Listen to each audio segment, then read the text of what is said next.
সত্যজিৎ রায় পরিচালিত ফেলুদাকে নিয়ে অনেক সিনেমা, কখনো সোনার কেল্লা, জয় বাবা ফেলুনাথ, বাক্সর, বিভিন্ন সময়ে এই ফেলুদার চরিত্রে অভিনয় করেছে। আজকে টপ 3 ফেলুদার কথা বলব, যারা এই চরিত্রে অভিনয় করে নিজেদের যথেষ্ট প্রতিষ্ঠিত করেছিল। প্রথমেই বলবো সৌমিত্র চট্টোপাধ্যায়, সত্যজিৎ রায়ের প্রথম পছন্দ। মুকুলের কেসটা নেব, রাজস্থান যাব, আর তোরও এই ফাঁকে রাজস্থানটা ঘুরে আসা হবে স্কুল কামাই করে, সেটা ভাবার সময় কিন্তু এখনো আসেনি। কেসটা তো তুমি নেবেই। কি করে জানলি? টেলিপ্যাথি। তার পার্সোনালিটি ফেলুদা হিসাবে অনবদ্য। দ্বিতীয় হিসাবে আবির চট্টোপাধ্যায়ের অভিনয় ফেলুদা হিসাবে আমার পার্সোনালি ভালো লাগে।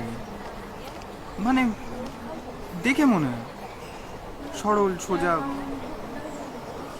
বাড়ি ফিরে গিয়ে এবার অন্তত যে ডিটেকটিভ বইগুলো বাড়িতে রাখা আছে মন দিয়ে পড়িস। যদিও সব্যসাচী চক্রবর্তীও অনবদ্য অভিনয় করেছে। যদি 1 নম্বরে রাখতে হয়, আমি রাখবো সৌমিত্র চট্টোপাধ্যায়কে, 2 নম্বরে রাখবো আবির চট্টোপাধ্যায় এবং 3-এ রাখবো সব্যসাচী চক্রবর্তীকে। আর প্রিয় ফেলুদা চরিত্রে কাকে ভালো লাগে কমেন্টে অবশ্যই জানাবে।